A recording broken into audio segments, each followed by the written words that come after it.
누가복음 17장입니다. 누가복음 17장 11절부터 교독을 해서 19절까지의 말씀을 보겠습니다.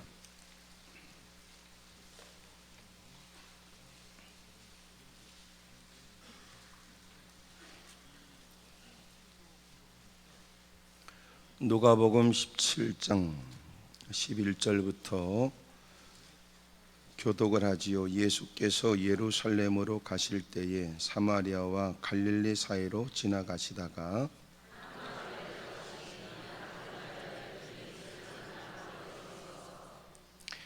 13절 소리를 높여 이르되 예수 선생님이여 우리를 불쌍히 여기소서 하거늘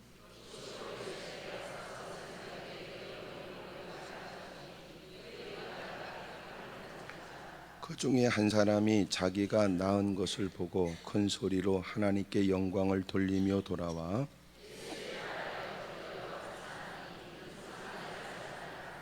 예수께서 대답하여 이르시되 10사람이 다 깨끗함을 받지 아니하였느냐? 그 9은 어디 있느냐?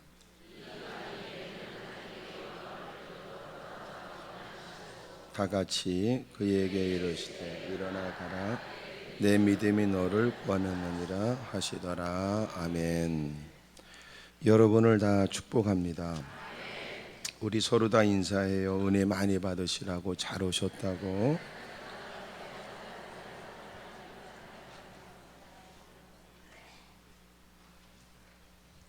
나병 환자라 하는 것은 문둥병 한센시 환자를 말하는데 피부병이 하나였고 전염성이 강했기 때문에 사람들이 거주하는 성 안에 살 수가 없습니다.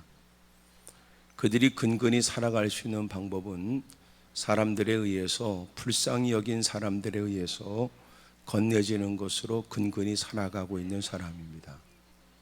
물론 가족들과도 격리가 되어 있고 종교적으로도 외면을 당해서 하나님이 내린 저주의 병이라고 일컬어지고 있습니다.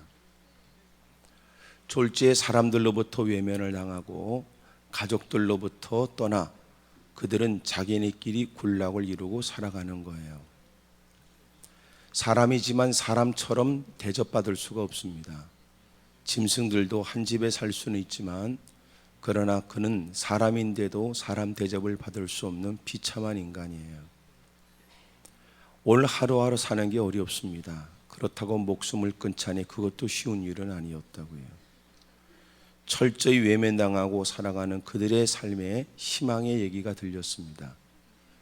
예수님이 가는 곳곳마다 희한한 이적과 기적을 보여주는데 벼랑 끝에 서 있던 사람들은 예수님을 만나면 희망을 얻게 되고 어떤 누구도 해결할 수 없다고 하는 질병으로부터 자유를 얻게 됐다는 얘기. 또 하나 이들에게 가장 고무적인 일은 그들과 같은 질병에 걸렸다고 하는 적지 않은 사람들이 치료받은 것에 대한 얘기였습니다.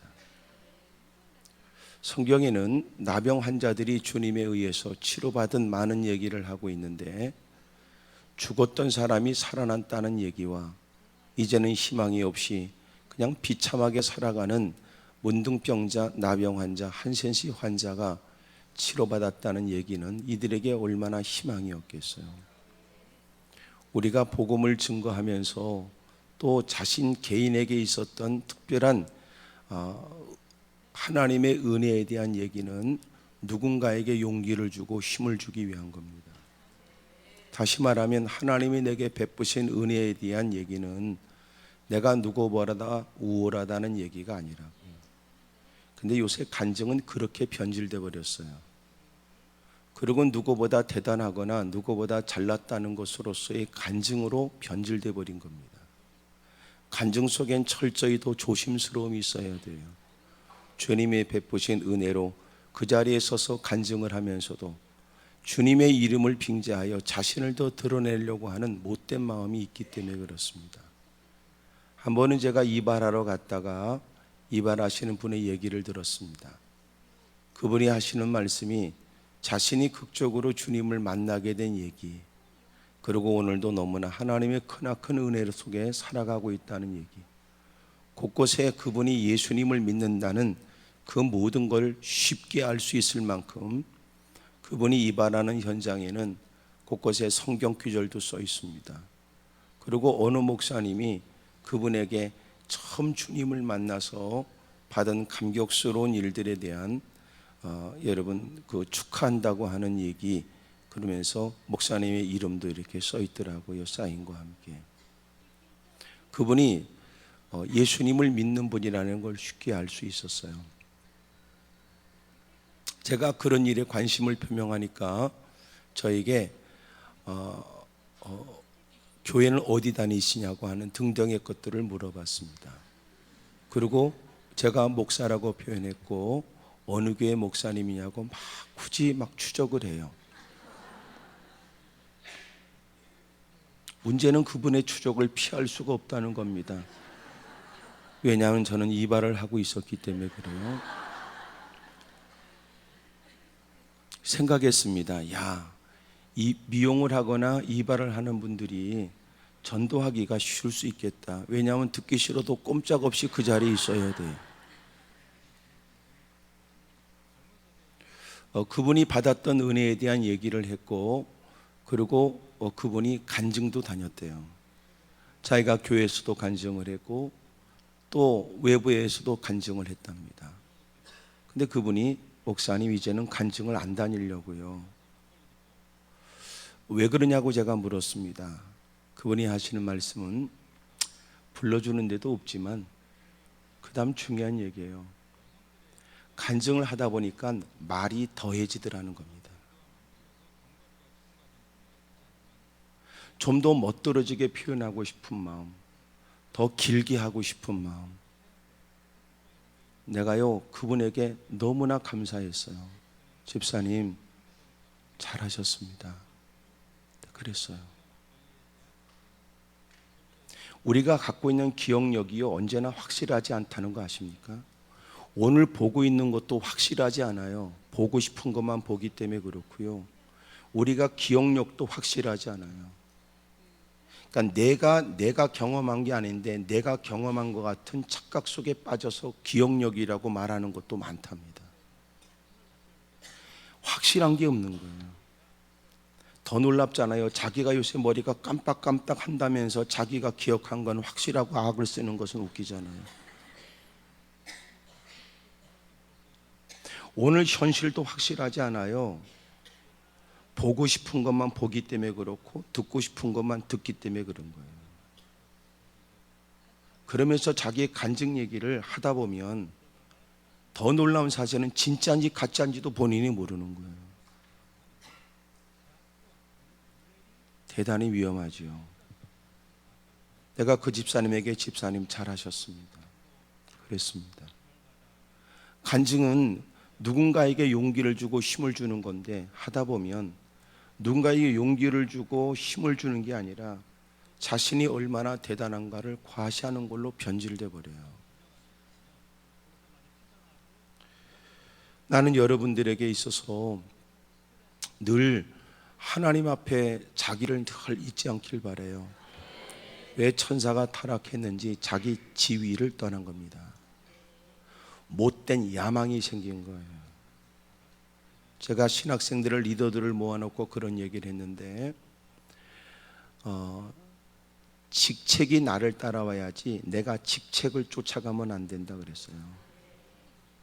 진정한 리더가 뭐냐? 진정한 리더는 직책이 나를 따라와야 돼요. 당신은 그 자리에 있으면 안 됩니다. 당신은 더 영향력 있는 자리에서 더 큰 일을 하셔야 됩니다. 직책이 따라와야 되는데 인간의 야망은 뭐냐 하면 자신이 직책을 따라다니는 거예요. 그러니까 그런 사람이 그 직책의 자리에 올라가면 못된 짓거리를 하지 않을 수가 없어요. 왜냐하면 그 직책을 쫓아다니기 위해서 애쓰고 노력한 자기의 수고를 과시하지 않을 수 없잖아요.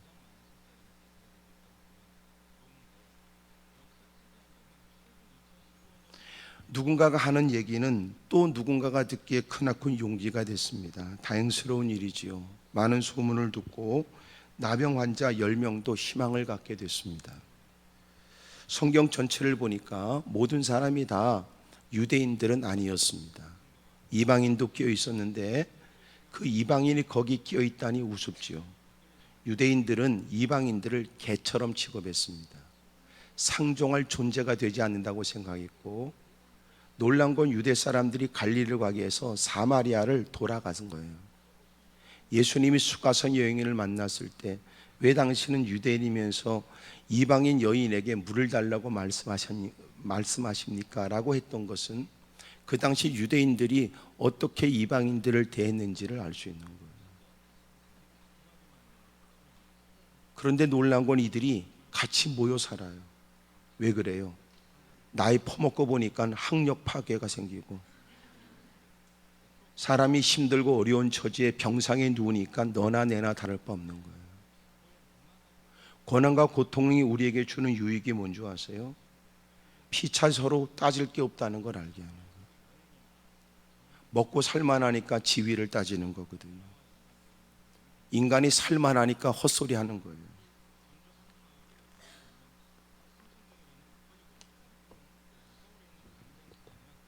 그래서 하나님이 고난을 주세요.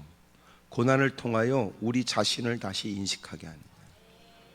너무나 절박하면요, 폼이고 나발이고 없어요. 허기진 배를 채우는 게 우선이죠.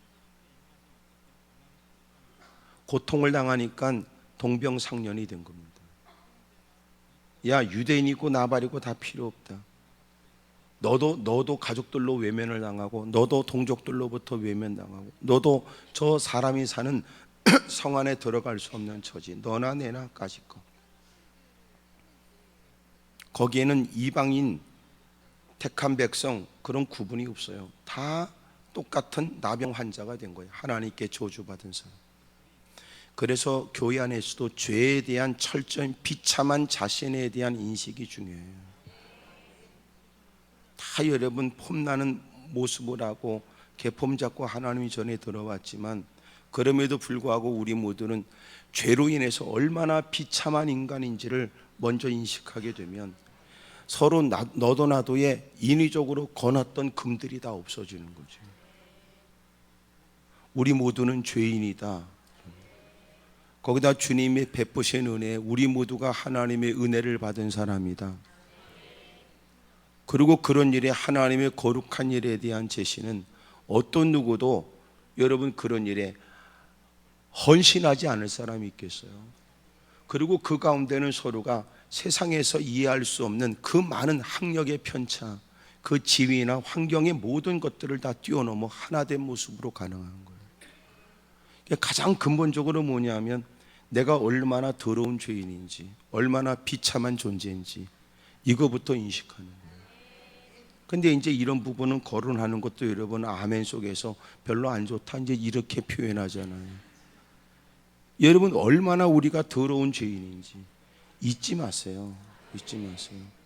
왜냐하면 그렇게 비참한 자기를 깨달아야 은혜가 얼마나 큰지를 알게 되고, 허락받은 그 은혜의 감격이 얼마나 큰지, 주님이 내게 요구하시는 바가 얼마나 감사할 일인지를 알게 된다. 근데 여러분 주일하면서 주의 일에 하나님이 나에게 맡겨준 그 일이 버겁게만 느껴지거나 어쩔 수 없이 해야 될 일로 느껴지거나 귀찮은 일로 느껴지는 거는요, 그 일에 대한 문제가 아니에요. 그건 다시 여러분 예수님의 피의 강에 뛰어들어야지. 오늘도 그 많은 사람 가운데 하나님의 나를 불러 그 어마어마한 그 하나님이 나에게 그 일을 내게 적임자로 맡겨줬다는 것이 얼마나 감사해요. 지가 무슨 자격에 의해서 여기 서 있는 목사를 비롯해 목사고 장로고 권사고 집사고 나발이고 개떡이고 얘기하겠습니까?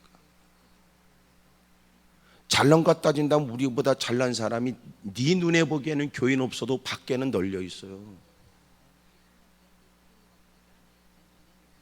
세상에 개떡 같아서 겨우 모인 우리끼리 여러분, 내가 보기에 자기 눈에 여러분 보기에 잘난 사람이 없다고 자기밖에 더 있겠나, 이런 오만함이 어디 있습니까?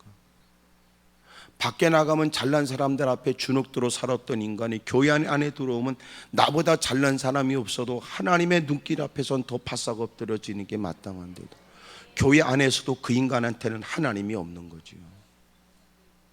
이런 오만함이, 이런 방자함이 어디 있어요? 못 모르는 사람이 교회 안에 들어 모든 사람이 자기보다 지위가 낮거나 하찮아 보였으나 이미 교회 안에 들어온 사람이 그런 철없이 내뱉는 사람들을 긍휼히 여기고 잘 섬겨줘가며 시간이 지나면서 눈에 굵은 눈물을 떨구면서 두려운 마음으로 부들부들 떨어야 되는 것은 비로소 그가 하나님을 인식하기 시작합니다.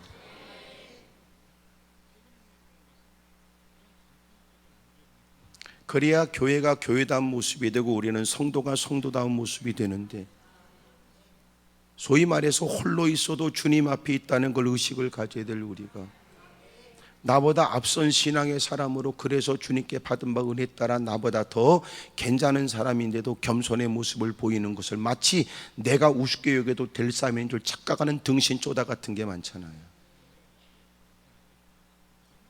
그러다가 말씀을 들으면서 믿음이 생기고 비로소 여러분 자신의 비참한 여러분 죄악된 모습을 깨닫게 되고 굵은 눈물 떨구게 되고 어깨를 들먹거리며 자신의 죄를 토설하게 되고, 나한테 그렇게 잘 섬기고 애썼던 사람들이 나보다 모자라서가 아니라 나보다 더 귀한 분들이구나.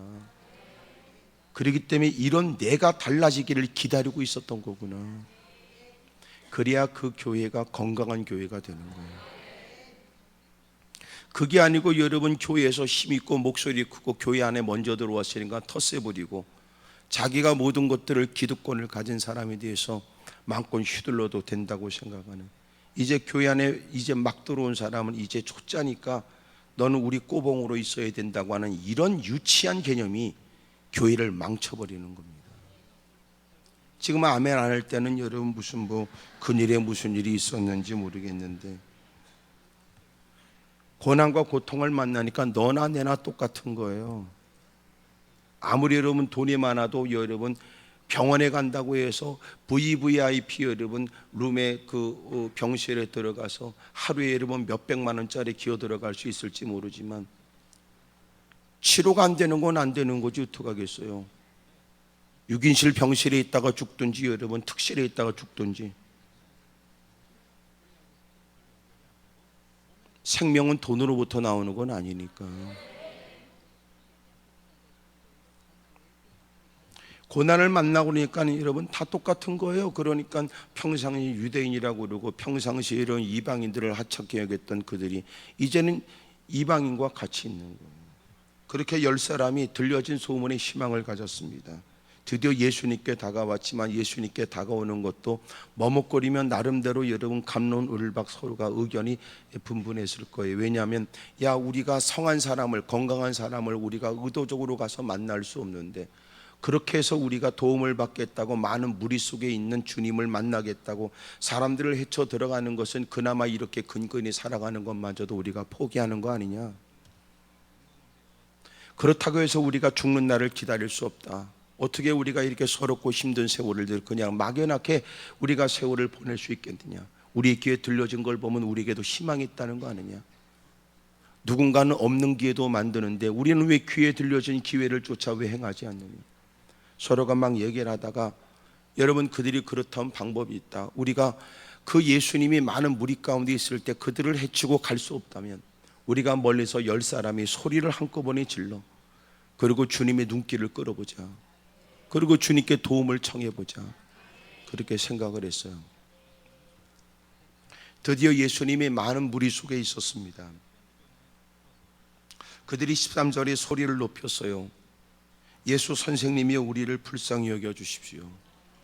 나름대로 이들은 예수님을 높여가면서 자신들이 비참한 처지에 관해 도움을 받고 싶어 애를 쓰고 있다는 것을 느끼게 되지요. 소리를 질렀습니다. 주님께서 그런 그들에게 의외의 말씀을 하신 거예요. 적어도 우리가 기대하는 말씀은 뭐예요? 다가오거라. 그들을 일일이 안수한다든지, 여러분 요새식으로 이상한 미친 짓을 한 사람은 눈을 쑤신다든지 후려패든지 뭔가를 해야 주님이 그들에 대한 부르짖음에 대한 합당한 반응이라고 생각되잖아요. 근데 주님이 그렇게 소리를 지르고 악을 쓰면서 도움을 청하는 그들에게 주님은 너희가 제사장에 가서 너희 몸을 보이라 그렇게 말한 거예요. 제사장이 왜 등장하냐면 그들이 문둥병에 걸렸다, 문둥병자라고 확진을 내려서 이 사람은 격리될 사람이라는 것을 누가 결정했냐면 제사장이 결정을 했어요. 그러니까 제사장에게 가서 몸을 보이라는 건 이미 문둥병자였고, 몸을 보이라는 건 이제는 깨끗함을 받았으니 다시 너희들이 문둥병자라는 걸 확신하게 되었고, 또 하나는 이제는 깨끗함을 받았다는 것도 역시 제사장을 통해서 확인을 받아야 되는 거예요. 몸을 보이라는 뜻은 이제는 깨끗함을 받았으니까 가서 몸을 보이라는 뜻이었으나, 이미 그들은 여전히 문둥병자였고 서로가 피차 보기에도 확인되는 환자였으며 자신이 느끼기에도 여전히 달라지지 않은 몸이었다고요. 그런데 여러분, 그런 그들에게 기대하는 마음으로 10사람이 소리를 지르고 용기를 내서 도움을 받겠다고 악을 썼는데, 그 당시 성한 사람들에게, 건강한 사람들에게 문둥병자가 의도적으로 다가오게 되면 돌을 던져서 죽여버렸어요. 돌을 던진다는 게 얼마나 고통스럽고 잔인한 일인 줄 아세요? 큰 돌을 드는 거예요. 죽이려고 돌을 던지는 거예요. 그냥 여러분 멀리 가라 이런 말이 아니고요, 도망가라 그 뜻이 아니고요, 여러분 죽여버리는 거예요. 죽여버리기 위해서 돌을 들어서 여러분 던지는 겁니다. 10사람이 소리를 질러서 악을 썼어요. 그런 일에 주님의 답은 너무나 형편에 맞는가 싶은 의아스러운 주님의 말씀이었어요. 제사장에 가서 몸을 보이라는 거예요. 근데 더 놀라운 사실은 이런 일에 그들이 기적을 체험했는데, 그 기적의 여러분 내용이 너무너무 간단한 거예요. 14절에 보시고 이르시되 가서 제장들에게 너희 몸을 보이라 하셨더니 그들이 가다가 깨끗함을 받았대요. 갈등 하나 없이 그들은 발걸음을 옮겼고, 그들은 여러분 주저함이 없이 제사장의 깨끗함을 받았다고 하는 사실을 증명받기 위해서 발걸음을 옮기고 갔어요. 그리고 그들이 해결을 받은 거거든요. 그런 걸 뭘 느끼세요? 여러분, 주님의 기적과 이적은 너무 간단한 거예요. 너무 간단해요. 이미도 우리가 하나님 전에 다가왔어요. 하나님께 엎드려 기도해요. 마음 가운데 일어나는 거 있잖아요. 혹시나 지난 일들에 관해서 부끄러운 일들이 떠오른다든지, 하나님 말씀을 들으면서 유난히 그 말씀이 내게 부딪혀져서 마치 하나님이 그 말씀 한마디 듣게 하려고 우리 나를 불렀다, 뭐 이렇게 느껴지는, 하나님께서 내게 뭘 원하는지, 하나님 뭘 기뻐하시는지에 대해 하나님이 우리에게 알게 하시는 거 있잖아요. 근데 왜 우리는 특별한 기도 속에서 꼭 눈을 반쯤 뜨고 무섭게 해가지고 악을 쓰고 머리를 풀어헤치고 부들부들 떨다가 뭔가 느껴져야만 그것이 하나님이 그 문제에 대한 응답이라고 생각하는지 벌써 여러분 기본이 안 돼 있는 거예요. 주님에 대한 신앙이. 왜 하나님께서 이미도 말씀 가운데, 이미도 교회를 출입하면서 숱한 말씀을 들으면서 마음 가운데 느껴지게 하고 깨닫게 하고 부담을 느끼게 하고 말씀을 들으면서 하나님이 청정케 하시는 말씀은, 내 처지와 형편을 내가 말하기 전에 이미도 알고 계신 주님이 나를 위해서 주시는 말씀이라고는 왜 깨닫지 않는지. 그러니까 신앙이 더러운 거예요. 잘못된 거예요. 꼭 여러분 자기 얘기인 줄 알고 또 아멘도 안 하죠. 그러니까 극단적 신비주의가 문제예요. 꼭 기도할 때 이상하게 여러분 자기가 부들부들 떨어야만 뭐가 여러분 올 것 같고, 여러분 소위 말해서 뭔가가 와서 부들부들 떠는 게 아니라, 그게 아니라면 지가 부들부들 떨어야 주님도 부들부들 떨면서 역사해 주실 것 같은 그런 생각들을 하고 사는 겁니다.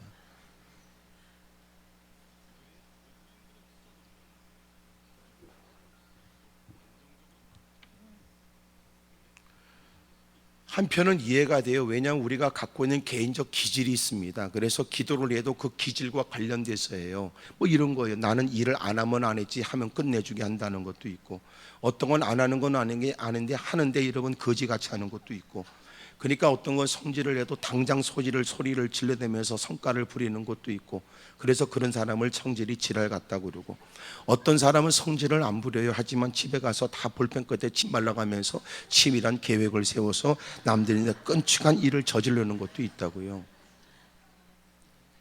신앙생활하는 것도 그 기질과 관련이 있어요. 이왕이면 찬송을 해도 후렴해가면서 뜨겁게 해야 된다고 생각하는 것도 있어요. 그러니까 그 사람들은요, 늘어진 찬송가도 지는 빨리 불러야 돼. 답답해 못 견디는 거예요. 손뼉이라도 차고 뭐라도 해야 돼요. 어떤 사람은 자기는요 너무 이렇게 빠르고 막 그런 거 싫다는 거야. 자기는 천천히 해야 된다는 거야. 그러니까 우리가 신앙생활에 그런 다 여러분 나름대로의 성격이나 기질과도 관련이 있어요. 그러니까 좀 더 사람은 다 감정적인 수 있지만 좀 더 감정적인 사람이 있어요. 어떤 사람은 좀 더 이성적인 사람도 있고요. 그러니까 무조건 나는 이런 게 좋으니까 이렇게 해야만 원칙이라고 하는 건 바르지 않아요. 꼭 이렇게 해야만 바른 거고 그렇게 하지 않으면 다른 사람은 잘못됐어. 이건 바르지 않다고요. 서로가 다 그런 부분을 존중히 여기고 그럴 수 있다고 이해해 주는데, 근데 어떤 사람은 그것은 너무나 학습이나 바르지 못한 것을 몸에 습득해 버리려고 하는 사람이 있다고요. 그건 바르지 않아요. 그러니까 여러분 다 기도할 때 보면 아주 별 사람 다 있다고요. 뭐 하나님께 기도하는데 하나님이 주시는 은혜에 대한 감동 때문에 막 뜨거워서 그렇게 하는 건지, 아니면 지가 몸을 데피더라고요. 지가 몸을 데피더라고. 그냥 막 움직여야 데펴지지요 이게. 예.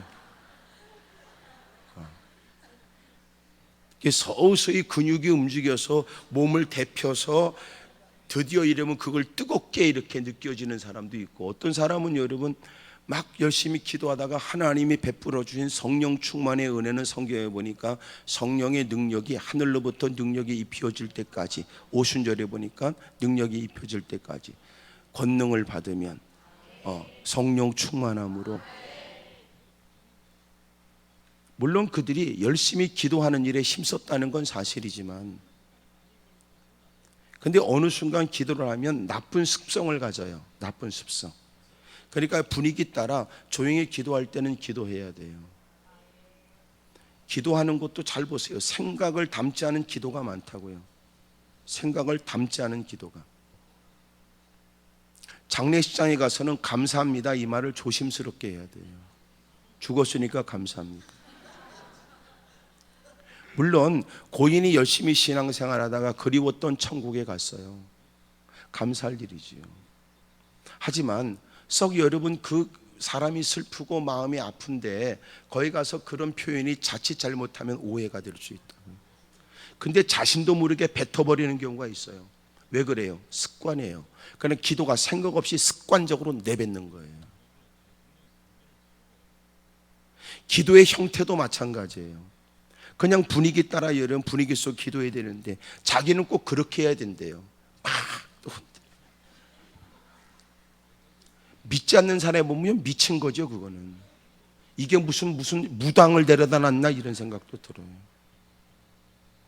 왜 그래요? 나쁜 더러운 습관을 가져서 그래요. 꼭 그렇게 해야만 은혜 있는 거 아니에요. 나쁜 습성 때문에 그래요. 습관 때문에. 그 습관을 고쳐야 돼요. 옆에 사람 다 물어봐요. 그쪽은 습관이 뭐냐고 다 물어보세요. 시작.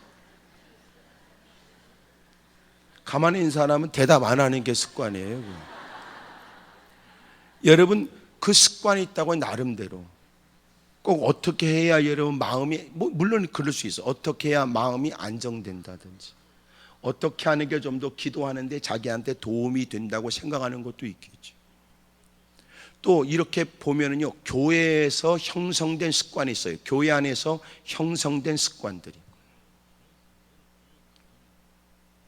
가장 중요한 거, 생각 없이 살아가는 거. 생각 없이. 전철 안에서 왜 기도 못하며 차를 타고 자가 운전하면서 왜 기도를 못하겠어요?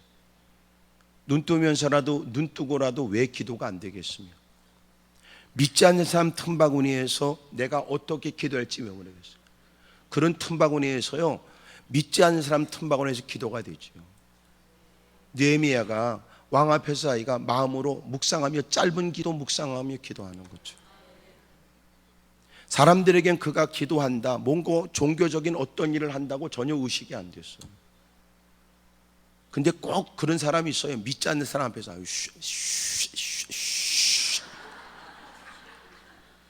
그거요 습관이에요. 그거 고치세요. 그런데 누가 뭐라고 말 한마디 하면 그게 신앙에 대한 핍박이라고. 그건 신앙에 대한 핍박이 아니고 네가 무지한 거예요. 어리석은 거고요. 그런 거 많아요, 우리요. 그러니까 신앙생활을 하는 게 정말로 생각을 갖고 주님에 대한 그 확고한 믿음이 있고 인격적인 관계가 돼 있으며 이런 걸 나는 묻고 싶은 거예요. 근데 그런 게 없더라고요. 기도하라고 그러면 습관적으로 내뱉는 말만 있어요. 그 현장에 뭐 때문에 기도하는지에 대한 게 없단 말이에요. 그 일에 대한 적합한 기도의 내용이 없잖아요.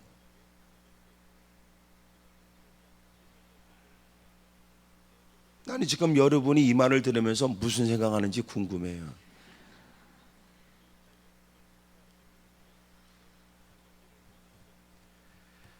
주님께서 말씀하시는 건 이유가 있었던 거예요. 현실에 맞지 않아도요. 여러분, 주님을 믿는다는 건 뭐예요? 현실보다 그분이 더 크다는 걸 믿는 거예요.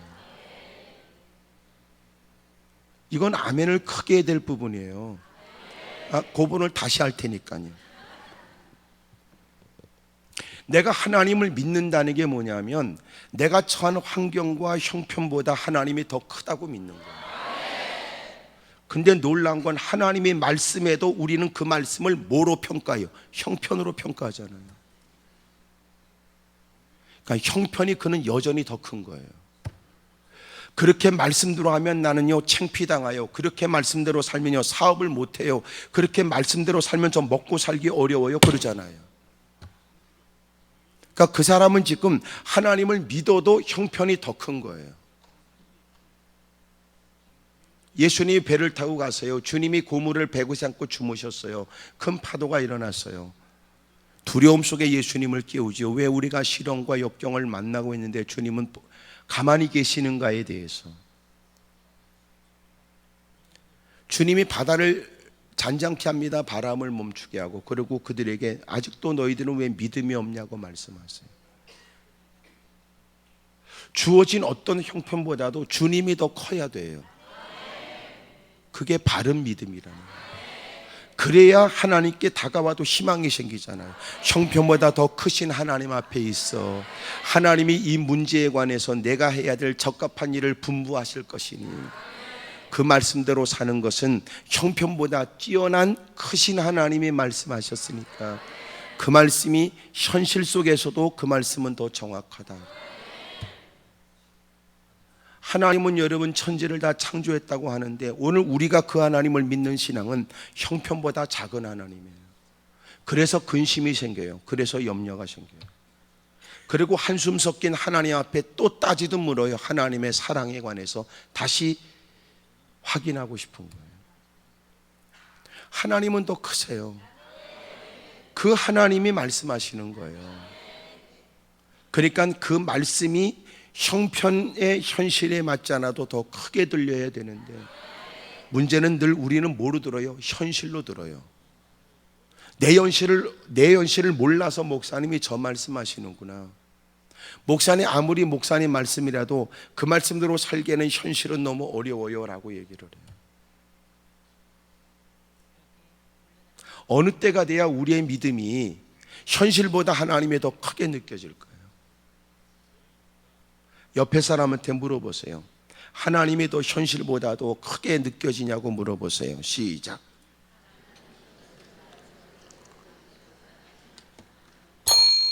좋은 말 할 때 물어보세요. 가만히 있으면 믿음이 대빵 좋아 보입니까?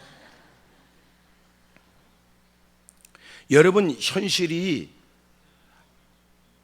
하나님보다 더 크니까 하나님이 전에 다가와도 주님을 믿긴 믿지만 이 현실에 관해서는 내가 고려하고 생각한 방법대로 해야 된다고 우리는 하나님께 얘기하고 싶은 거예요.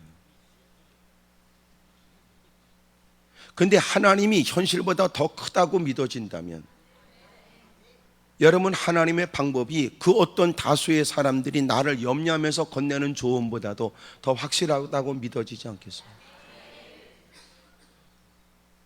그러니까 어찌 보면 우리가 이렇게 다가와서 자기의 현실에 관해서 너저분하게 넋두리하며 시간을 낭비하기보다는 오히려 현실보다 더 크신 하나님이 크게 믿어지게 해달라고 기도하는 게 우리에게 필요할 거예요. 그 하나님이 더 크게 느껴져야 엎드려 기도하면서도 희망이 생기잖아요. 그 하나님의 말씀하시는 한마디는 우리에겐 적합하고 그 한마디 말씀 속에서도 우리의 생애를 걸 만한 가치가 있다고 느껴지지 않습니까? 근데 왜 예배 시간에 은혜가 안 돼요? 왜 이런 말씀을 들어도 우리의 삶에는 열매가 없을까요? 뻔해요. 자기의 현실이 하나님보다 더 큰 거예요. 그러니까 그 사람은 자신의 현실을 가지고 말씀을 들으니까 말씀이 우습게 들려지지요. 목사님은 내 처지를 잘 모르시는군요. 글쎄 뭐 그렇게 목사님이 다 아시겠어. 성도들이 복잡한 일들을 목사님이 다 아시겠어. 우리의 전문적인 그 일들을 그 생각하지. 하나님이 더 크게 느껴지는 순간 하나님 말씀은 여러분 그에게 그 문제를 해결할 수 있는 열쇠가 되지 않겠어요? 너무 간단해서요. 10사람이 여러분 나병 환자가 소리를 질렀고 주님이 거기에 대한 해답으로 너희는 가서 너희 몸을 제사장에게 깨끗이 해결받았다고 몸을 보이라는 거예요. 아, 그런다고 갑니까? 주님이 말씀 안 할 때는 왜 말씀 안 하냐고 다구치더니요, 주님 말씀하니까 겨우 그게 해답입니까? 그러고 따지는 거예요, 대부분. 오늘도 여러분 기도하는 분들이 그러게, 주여 주님의 뜻이 무엇입니까? 그때 기도할 때는 무척 착해 보여요. 아, 하나님 말씀대로 살려고 하는 의도가 있구나. 개떡이나. 하나님이 말씀하면 그게 해답입니까? 그러고 지 맘대로 사는 걸 뭘. 아까 물어보지 않은 반대편 분에게 물어보세요. 그쪽은 어떻게 생각하냐고.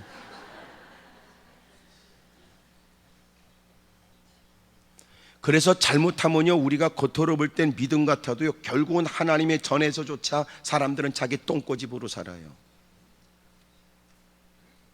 자기 기준이 있다고요.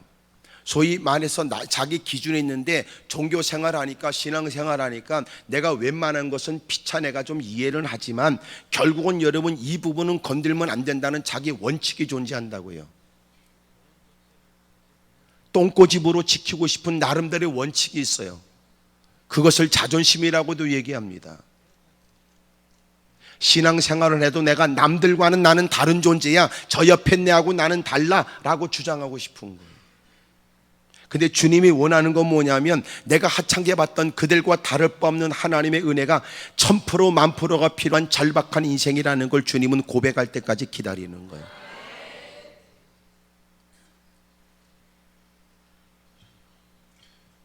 마침내 주님께서 그들에게 너희가 가거라, 가서 너희 몸을 보이라고 그래요. 말도 되지 않는 주님 말씀입니다. 하지만 이 10사람은 우리와 다른 게 있었어요.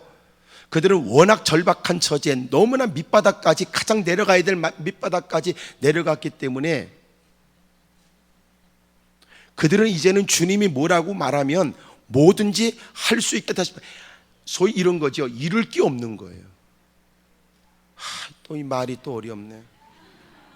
잃어버릴 게 없어요. 하나님 말씀에 왜 순종 못해요? 예? 잃어버릴 것에 대한 두려움이에요. 잃어버릴 것에 대한. 아직도 체면이 있잖아요.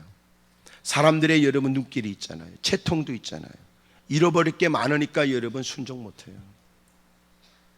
그래서 성경에 보면 절박한 처지에 있는 사람들이 해결을 잘 받아요. 왜 그러냐면 잃어버릴 게 없어요. 근데 우리는 순종하기가 어려워요. 잃어버릴 게 많거든. 그러니까 하나님 전에조차 목사님, 내가 하나님의 도움을 받고자 다가오긴 했지만 꼭 저를 너무나 그렇게 심각한 사람으로 보지 마세요. 제가 하나님 말씀은 듣기는 하지만 저 그렇게 인생이 비참하거나 어려운 처지에 있는 건 아닙니다. 그런 거 보면 가슴 아프죠. 모든 사람이 다 귀담아 들어야 될 말씀인데 사람들은 자기의 형편으로 말씀을 듣는 거예요. 하나님이 말씀하시면 더 이상 잃어버릴 거 없는 것처럼 사세요. 그러니까 그런 사람은 하나님이 높여준다고요. 크게 아멘 하십시다. 살고자 하는 사람은 죽게 되고 죽고자 하는 사람은 살아요. 내가 더 이상 잃어버릴 게 뭐 있어? 주님밖에. 또 주님 앞에 사는 게 뭐가 부끄러워? 주님이 이유 있어 하시는 말씀이라면 반드시 내게 유익이 되겠죠. 이걸 터득하기가 어려운 거예요. 그래서 우리는 평상시 순종을 안 해요. 그러다가 언제 순종해요? 돈 떨어지고 신발 떨어지고 오갈 데 없고 개떡같이 다 잃어버려야 순종을 해요. 미안해요. 오늘 이렇게 강하게 얘기를 했어요. 여러분 다는 그런 사람은 아닐 거야. 근데 곳곳에 여러분 끼어있는 사람들을 위해서 내가 강하게 얘기하는, 누군가의 뒤에 숨어 있으려고 하는 사람, 나는 아닐 거라고 생각하는 사람, 또 어떤 거는 자기 얘기 같은데도 스스로 자기를 쇠뇌시켜 내 얘기는 절대로 아닐 거라고 그러고, 나는 그런 사람도 포기하고 싶은 마음이 없다고 말해요. 워낙 그 사람보다, 본인이 생각하는 자신보다 내가 그 사람을 더 염려하니까. 쉬운 거 아니에요. 그리스도의 장성한 분량이 이르도록 그게 뭔지 아세요? 절대 복종이에요. 예수님은 죽기까지 복종했잖아요. 그러니까 우리는 아직도 멀었죠. 그러니까 대부분 우리가 순종하는 건 뭐냐면 하고 싶은 것만 하는 거지 하라고 하는 걸 하는 거 아니에요. 주님이 우리에게 말씀하신 순종은 하라고 하는 걸 하라는 거예요. 하라고 하는 걸 하는 게 순종이에요. 근데 우리는 뭐예요? 하라고 하는 게 아니라 하고 싶은 것만 해요. 그게 다르지요. 꼭 여러분들은 지금 자기 얘기처럼 들어서 그런지 아멘도 잘 안 하네. 응? 하나님이 하라고 하는 순종은 뭐냐면 하라고 하는 것을 그대로 하라는 거예요. 근데 우리가 말하는 순종이 뭐냐면 하라고 한다고 해서 하는 게 아니고 하고 싶은 것만 한다. 그게 우리가 갖고 있는 순종의 개념이, 그게 깨져야 된다고.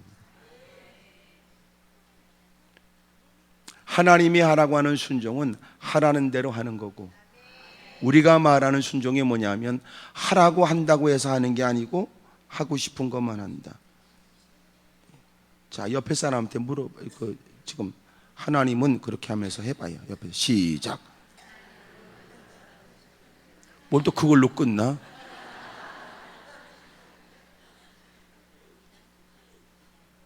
그러니까 벌써 순종에 대한 차이가 있죠. 목사가 여러분 순종하십시오, 그것은 하나님이 하라는 대로 하라는 뜻이지만, 우리가 말하는 순종이 뭐냐면 목사님의 말에도 나는 하고 싶은 것만 합니다. 하고 싶은 거 했으니까 이게 순종 아닙니까? 착각하지 마세요. 내가 한번 그런 설교를 했는데, 앞을 보지 못하는 시각장애자가 신람목가에 가서 여러분 밝은 눈으로 왔다 그러잖아요. 신람이라는 것은 보냄을 받았다는 거예요.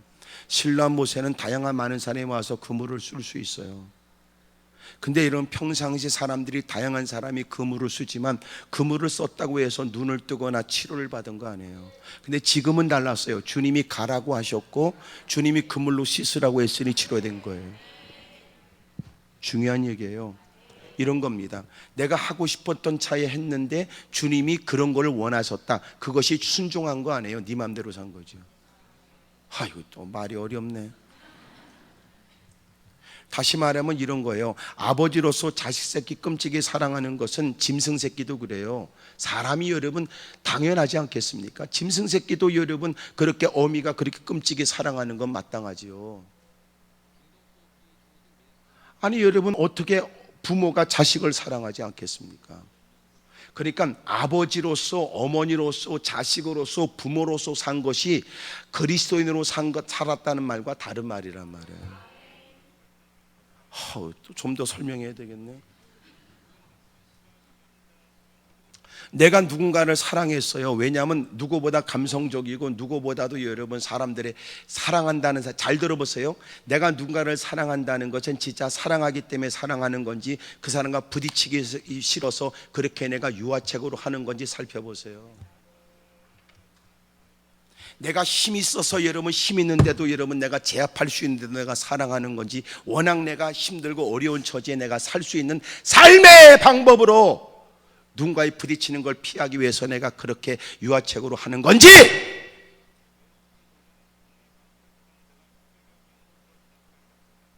교회에서 자기는 여러분 기질적으로 열정이 있으니까 뭘 하면 죽으라고 열심히 하는 것이 기질의 일인지, 성령 충만을 받아 하나님이 내게 베푸신 구원의 감격에 젖어서 이 일은 내일보다도 더 하나님의 거룩한 일은 중요하다 싶어 이렇게라도 내가 주를 위해 할 수 있는 것은 감사할 일이 아니냐고 하는 건지,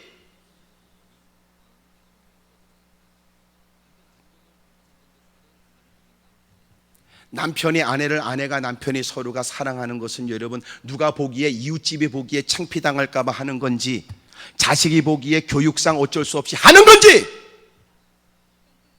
아니면 인간적으로 애정으로 여러분 사랑하는 건지, 아니면 하나님이 내 이웃을, 무엇보다도 내 남편을, 내 아내를 주님의 말씀을 쫓아 순종하는 건지 다르다 그 말이야. 왜 그동안 내가 그렇게 남편을 위해 애썼는데 그놈의 새끼가 안 달라졌습니다, 그렇게 했었는데 그년이 안 달랐습니다, 이렇게 얘기하지 말라는 거죠. 내가 이렇게 얘기할 땐 나 오히려 이혼하는 것보다 낫잖아. 아직은 개선의 여지가 있으니까. 왜 안 됐지요? 왜 안 됐지요? 그게 아니에요. 너는 그것은 니네들이 서로가 인간적으로 한 가정을 누가 보기에 보란듯이, 자식들이 보기에 아름다운, 이왕이면 여러분 가는 곳곳마다 무사람이 주목할 만한 가정을 네가 이루고 싶은 거지, 네가 하나님 말씀을 따라 네가 아내로서 남편으로서가 아니라 하나님의 말씀을 따라 그리스도인으로 사는 것이냐 그 말이야. 다르다 그 말이야. 주님이 침을 뱉고 진흙을 이겨 눈에 발라지고 신랑 못에 가서 씻으라고 하셨는데 놀란 거 가서 씻고 왔다, 밝은 눈으로. 어떻게 네가 눈을 떠졌지? 주님이 나를 향해서 가서 씻으라 해서 씻었더니 눈을 뜨게 됐다 그 말이에요.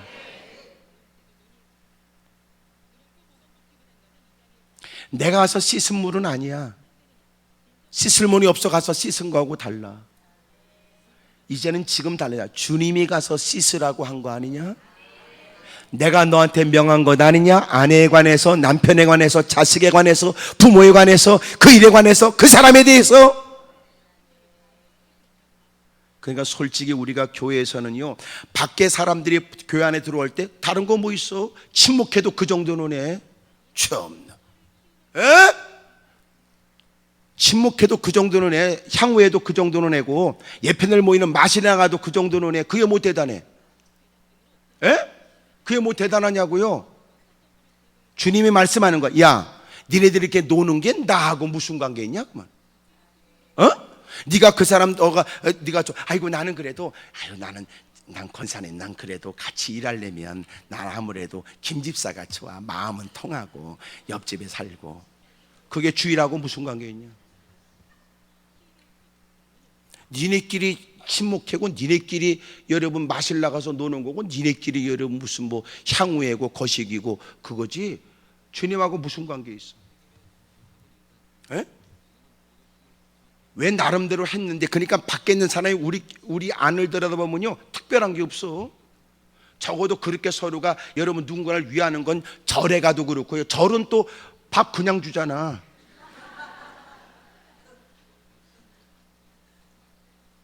일어났다 엎어졌다가 막 하는 거는 있겠지만, 그 대신 뭐 그 큰 그런 데는 또 다 들어가면 입장료 또 내야 된다고 그러고 뭐.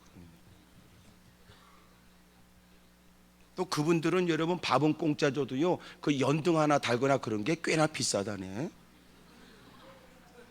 우리도 뭐 십자가를 하나씩 달아놔야 되나?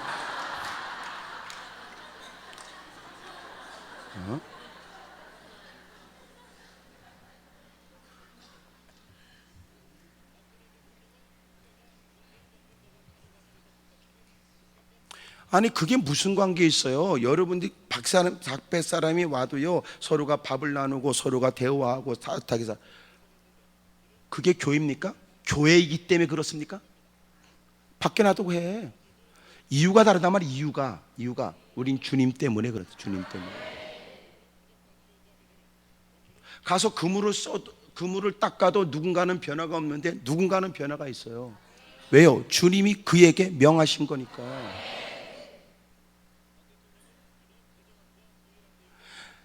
내가 그 자식한테 내가 못해준 게 뭐 있다면 그거는 엄마로서 했지.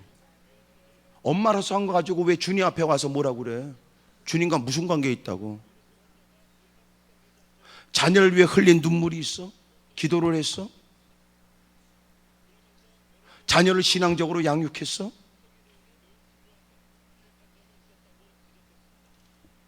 겨우 우리는 그 수준을 못 벗어나는 거예요. 그 수준을. 지금 여기도요, 지금 대충 여러분 마음에 서럽구나, 여러분 그렇게 서운하게 생각하는 대부분의 일이 그래요. 내가 그놈한테 뭘 못해줬어? 그래도 나름대로 애쓰고 힘써서 그랬더니 여러분 사업가의 아내로서의 모습 외에 뭐가 있어요? 자식을 잘 키워서 좋은 직장에, 좋은 여러분 사업가, 좋은 여러분 사회에 덕망을 끼치는 사람이 되고자 하는 노력하는 게 여러분 일반 부모와 다를 바 뭐 있어요? 주님이 물으시는 거예요. 그게 나하고 무슨 관계예요?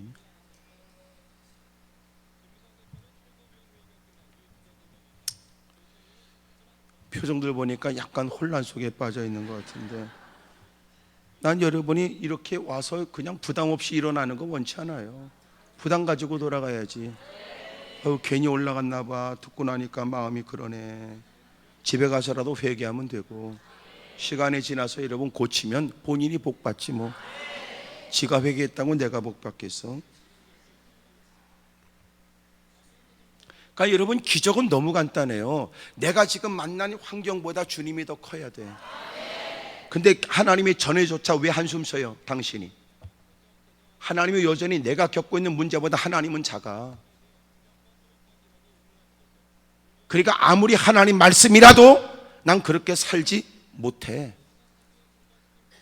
여전히 나를 염려하는 사람이거나 내가 스스로 결정해야 된다고 생각하는. 그러니까 되는 꼬라지가 없죠. 열심히 교회는 출석하고 열심히 예배잔이 있어도 삶의 하나님의 은혜 속에는 살지 못하는 거예요.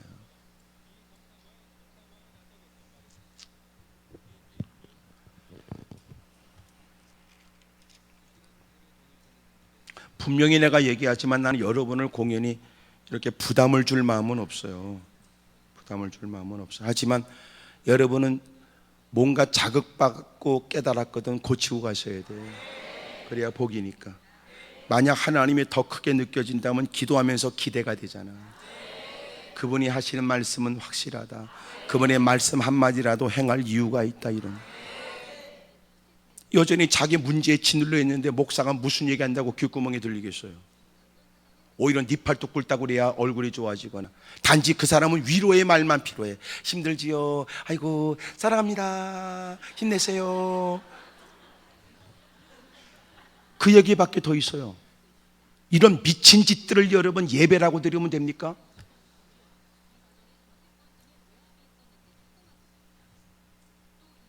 하나님하고 무슨 관계 있어요? 주님하고 무슨 관계 있어요?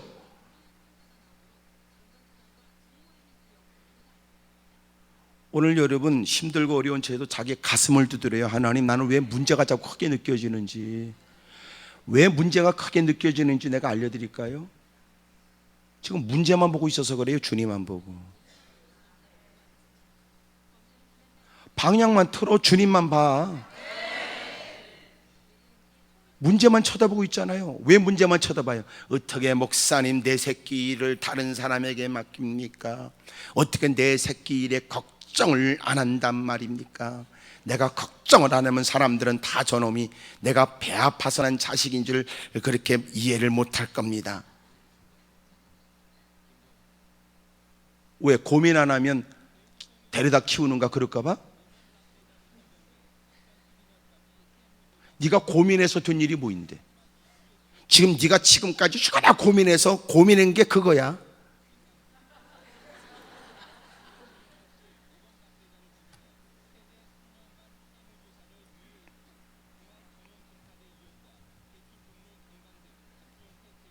마침내 해결을 받고 돌아왔어요. 그런데 놀라운 건 그 중에 한 사람이 자기가 낳은 것을 보고 큰 소리로 하나님께 영광을 돌리며 돌아왔습니다.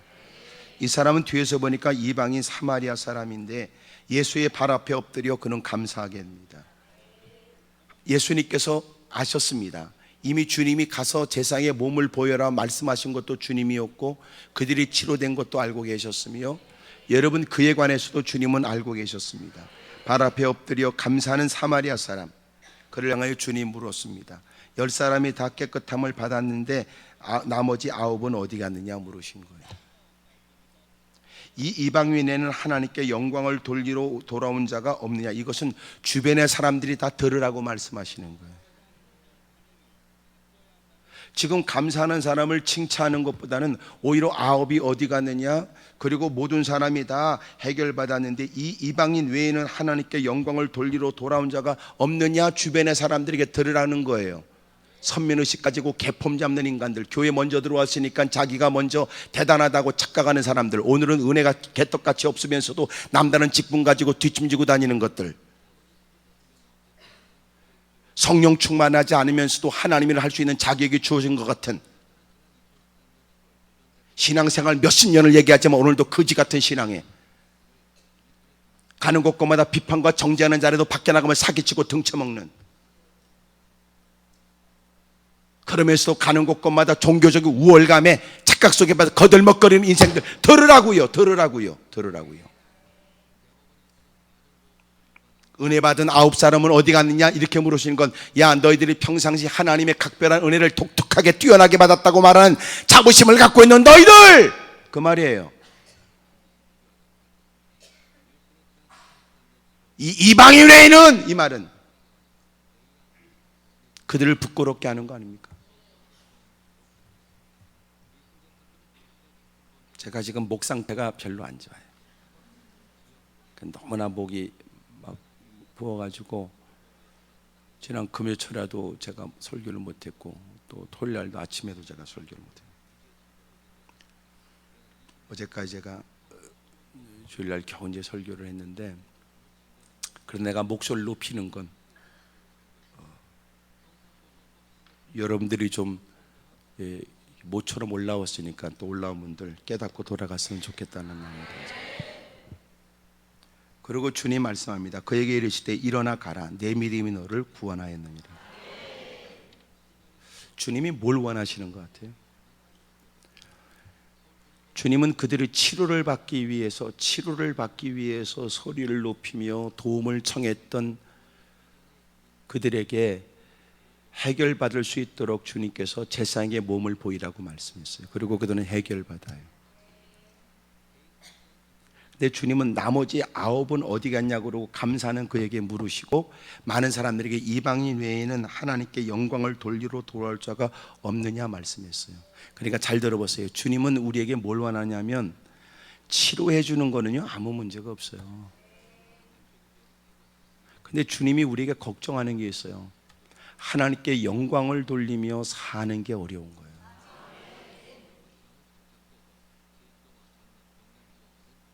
주님이 지금 내가 내 믿음이 너를 구원하였다고 말씀하시는 건 치료를 위한 믿음보다는 감사한 믿음이 더 중요하대요.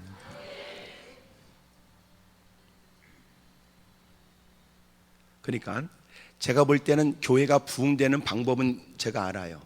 방법이 뭐냐면 분위기를 만들어야 돼요. 분위기를. 교회가 기도하는 교회가 되길 원하면 교회가 기도 분위기를 만들어야 돼요. 기도 분위기를. 무슨 말인지 잘 몰라요? 분위기를 만들어야 됩니다. 왜 여러분도 노래방 가면 분위기를 만들잖아. 예? 그리고 그 분위기가 있어야지 막 탁자 위까지 올라간다면서, 아침이 되면 내 허벅지가 왜 멍들었어 이런다면서, 지가 탬버림을 얼마나 두들겨 팼으면 여러분 허벅지가 멍들었게. 나는요 노래방 가지 말라고 그럽니다. 노래방 가서 유익이 없습니다. 노래방 가서 어떤 것도 나한테, 목사님 거기도 복음송가 있어요. 교회에서나 잘 불러. 교회에서나 그런 것들이 교회에서 안 부릅니다. 노래방 가서 여러분 유익될 거 없습니다. 첫째는 이 패스 공간이 그렇고, 또 노래 한번 부르면 우리는 졸제 신앙을 다 잃어버립니다. 졸제 신앙을. 왜냐하면 여러분이 대부분 부르는 예전에 즐겨버렸던 18번 노래 18번에는 다 옛날 여러분의 살았던 삶의 추억이 다 담겨져 있습니다. 그러니까 여러분이 그 상자를 여는 거예요. 옛날 노래 막 부르는 순간 그 부르면서 옛날에 다 미스터 김도 떠오르고 미스터 김도 떠오르고, 옛날에 젊었을 때 싸돌아다녔던 거 막 하여튼 막 치마 짧은 거 입고 다니고, 하여튼 바싹 붙는 것 입고 다니고, 상가들로 헤매고 다니고, 막 그게 다 떠오릅니다. 그러니까 자기가 옛날 묵어놨던 옛 먼지 쌓인 상자를 여는 거예요. 그 다음에 나오는 거 회한도 있습니다. 연민도 있습니다. 별 궁금증이 다 생깁니다. 오늘 사는 그놈이 밉습니다. 어찌다 이 꼬라지가 됐는지 한숨도 생깁니다.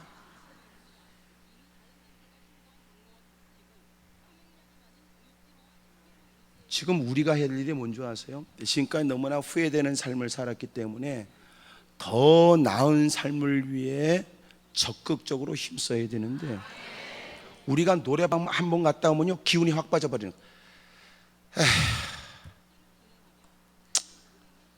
동창들이나 만나볼까? 그 인간들 어떻게 지나는가 좀 궁금해 죽겠네. 그 생각까지.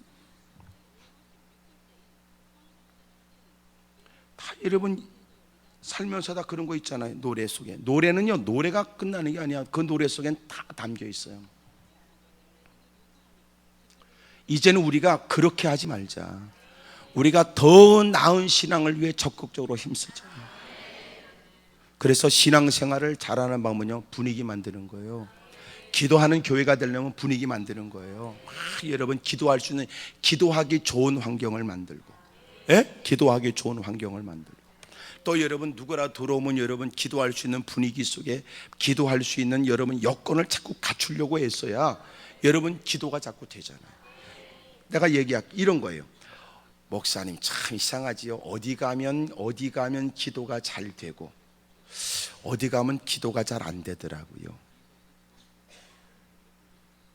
말이 어려워요? 예?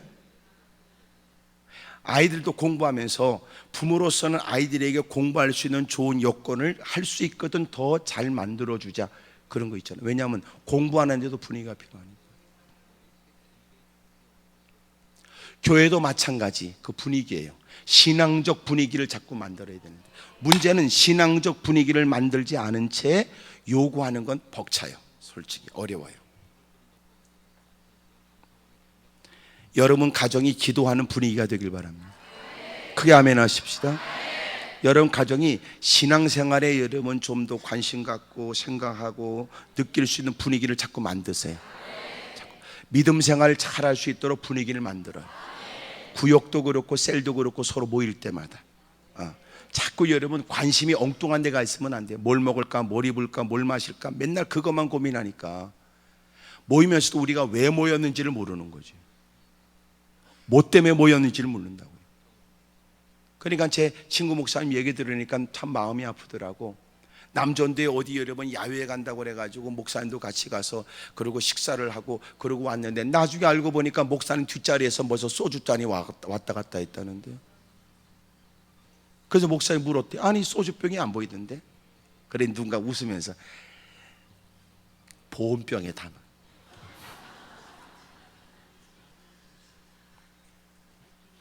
그럼 한 잔씩 돌려서 먹었다.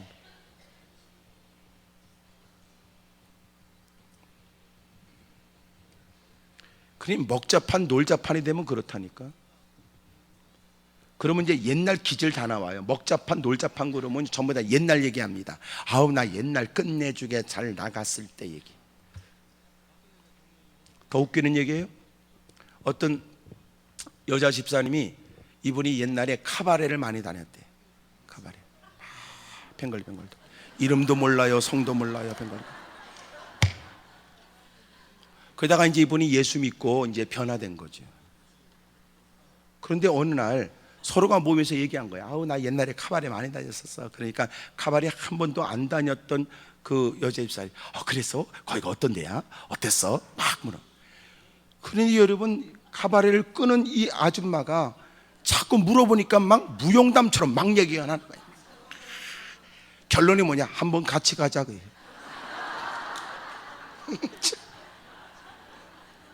문화체험 시켜준다.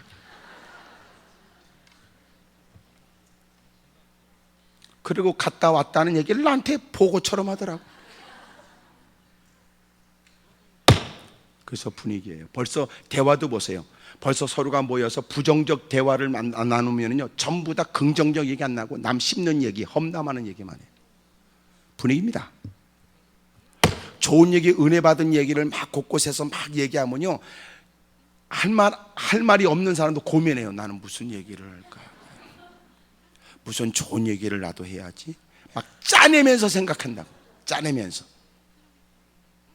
분위기입니다, 분위기. 그래서 교회는요, 서로가 모이면은 자꾸 은혜 받은 얘기 해야 돼.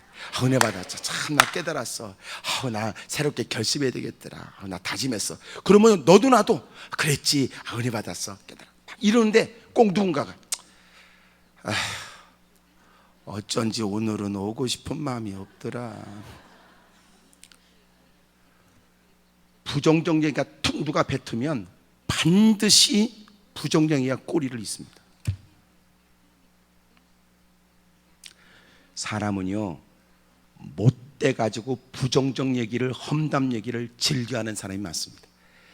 그리고 우리끼리 있으니까 얘기인데, 교회 안에 들어올 정도라면 삶의 애환과 상처가 많거든. 그러니까 대부분 나름대로 이것저것 헤매고 다니다가 오죽하면 예수 믿었겠어요? 그래서 워낙 험담거리가 많아. 그리고 이미 상처 입은 마음으로 들어왔기 때문에 모든 매사이를 삐딱하게 보는 시선을 갖고 있어요. 근데 분위기가 좋아서 자꾸만 은혜 받은 얘기하고 여러분 좋은 얘기하면 그 사람도 그때부터 고민이야. 내가 지금까지 세상에서 써왔던 이 방식 갖고는 안 되겠구나. 이제부터는 여러분 좋은 얘기를 하려고 했어요. 교회 부흥은요, 분위기입니다. 분위기. 여러분 가정도 뭐라고? 분위기를 갖추세요. 분위기. 가끔 그런 거 있잖아. 집안도 파티장으로 만드는 방법. 그게 뭐냐면 반짝반짝하는 거.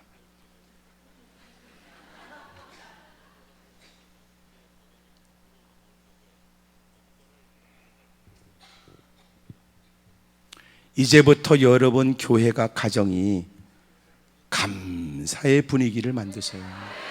감사하세요. 주님께서 기뻐하는 게 뭐냐면 하나님께 영광을 돌리는 걸 치료받고 해결받을 것보다 주님이 더 주목해 보신다. 해결을 위해서 기도하는 것보다 문제 해결을 위해 아우성치는 것보다 이미도 하나님의 베푸신 은혜에 관해서 하나님께 영광을 돌리는 찬양을, 감사를 주님은 더 기뻐한다. 근데 우리는 줘도 끝이 없이 불평만 많네.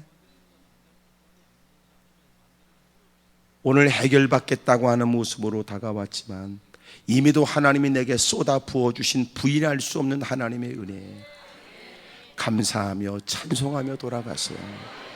그러면 주님이 내 형편을 말하기 전에 아시는 주님이 그저 지난날 잊혔던 하나님의 은혜를 떠올리고 하나님께 감사하고 찬송하는 모습에 하나님이 그를 터덜터덜 홀로 가도록 내버려 두지 않고 주님이 그와 동행하여 그를 책임져 주시는 그런 은혜가 있기를 축복합니다.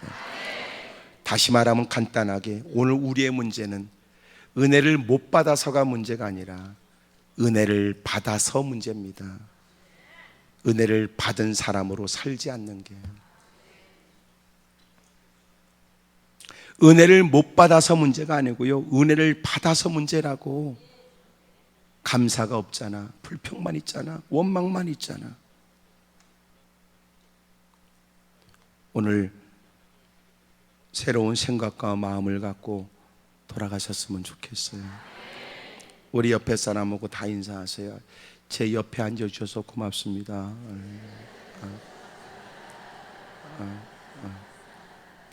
한 번 더 인사해. 아유, 자리를 잘 잡으셨지요.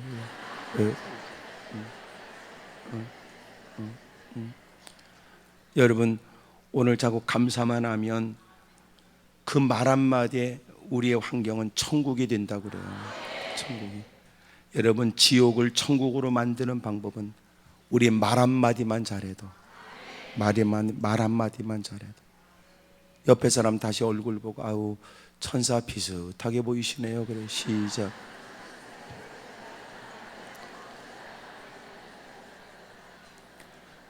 천사 같아 보이시네. 이런 말은 나는 못하겠어요. 그든 천사 비슷하게 보이시네. 근데 이 말을 하면서 인상 쓰고 말하는 사람도 없고요, 그 말을 듣고 화를 벌컥 내는 사람도 없어요.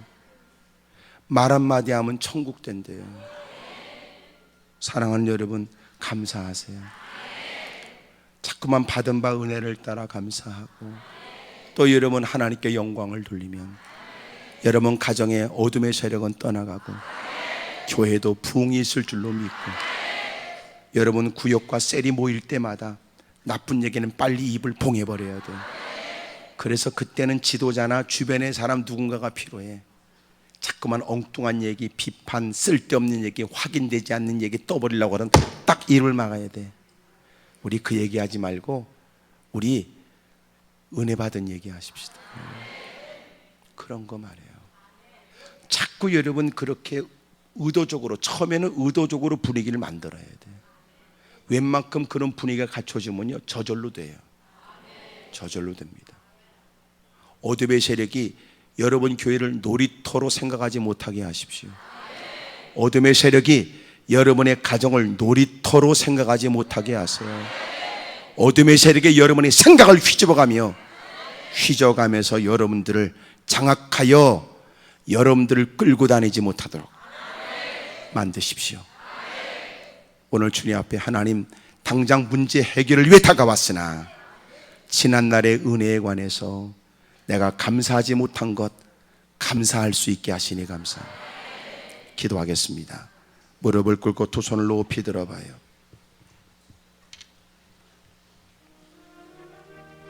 주먹을 꽉 거머져요. 문제보다 더 크신 하나님께 사정도 아뢰야 되지만, 하나님이 이미도 베푸신 은혜에 관해서 잃어버린 감사를 다시 이제라도 해야 될 필요가 있잖아요. 하나님 감사합니다. 하나님 고맙습니다. 내 발로 성산에 올라올 수 있는 것도 아무나 할 수 있는 거 아니에요. 두 손을 들고 힘주어 내 목소리로 주님을 찾는 것도 아무나 하는 거 아니고요.